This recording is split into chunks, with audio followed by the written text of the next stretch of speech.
ప్రస్తుతం AP CM Chandrababu Naidu మాట్లాడుతున్నారు. Live లో చూద్దాం. తీసుకుంటాను. థాంక్యూ. ధన్యవాదాలు సార్. ఇక మనందరి అభివృద్ధి కోసం అహర్నిశలు కృషి చేస్తూ అత్యద్భుతంగా అమరావతిని తీర్చిదిద్దుతూ అలాగే యువతకు నవతకు కావలసినటువంటి అనేక అవకాశాలతో ముందుకు తీసుకువెళ్తున్నటువంటి మనందరి ఆదర్శ నాయకులు గౌరవనీయులు రాష్ట్ర ముఖ్యమంత్రి వర్యులు శ్రీ నారా చంద్రబాబు నాయుడు గారిని మన కోసం ప్రసంగించవలసిందిగా స్వాగతం తెలియజేస్తున్నాను. మనందరి కరతాళధ్వనులతో ఆహ్వానం తెలియజేసుకుందాము.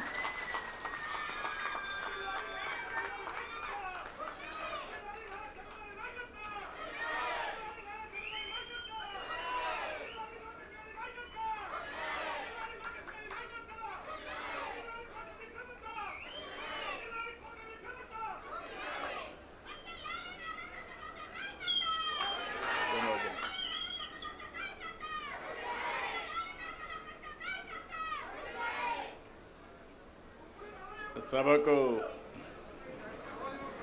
అందరికీ నమస్కారాలు. గౌరవ మంత్రివర్యులు లోకేష్ గారు, సబిత గారు, ఈరోజు అడ్వైజరీగా పనిచేస్తున్నటువంటి గౌరవనీయురాలు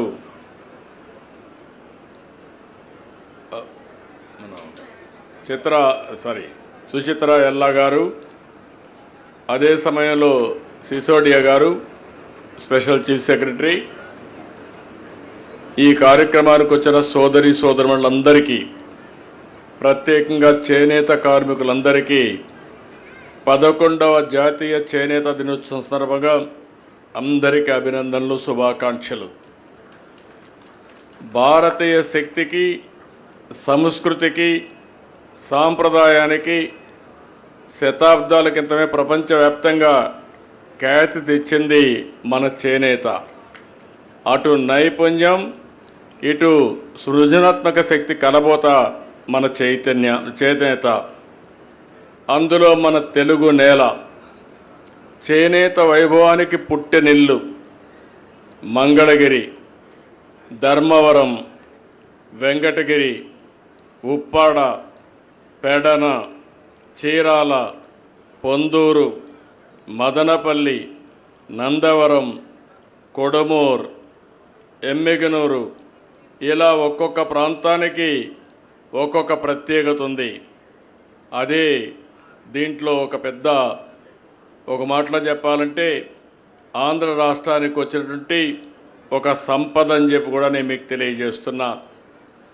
పొందూరు ఖద్దర్ని గాంధీజీ మెచ్చాడు. పెడన కలంకారి ప్రపంచాన్నే ఆకట్టుకుంది.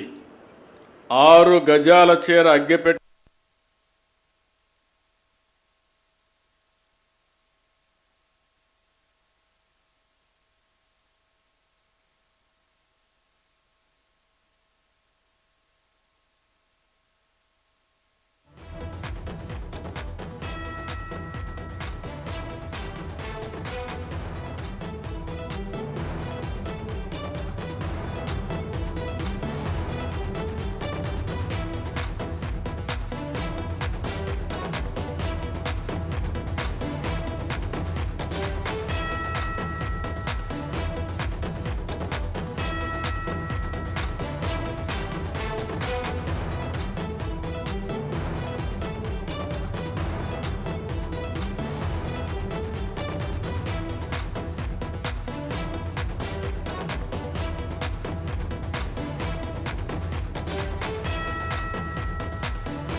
కాలంలో నాణేలపైన నేతన్నల ముద్రలుండేటివి.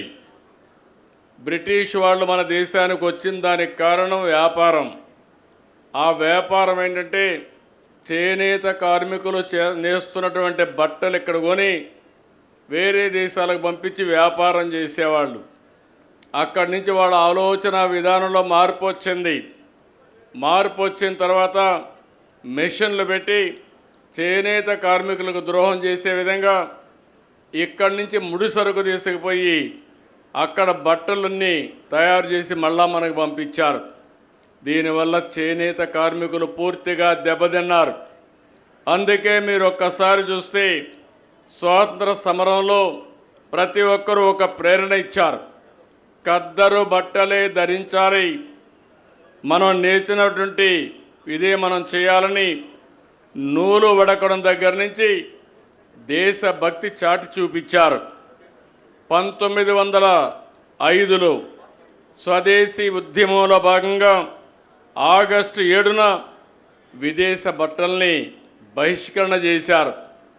ఆ విధంగా మనం చూస్తే ఈరోజు 11వ చేనేత జాతీయ దినోత్సవాన్ని మనం పెట్టుకుంటున్నామంటే దీనికి కారణం ఇది ఒక చరిత్ర అని చెప్పి కూడా నేను మీకు తెలియజేస్తున్నా. ఈరోజు మనందరం ఒక్కసారి ఆలోచిస్తే తెలుగుదేశానికి నేతన్నకు అవినాభావ సంబంధం ఉంది.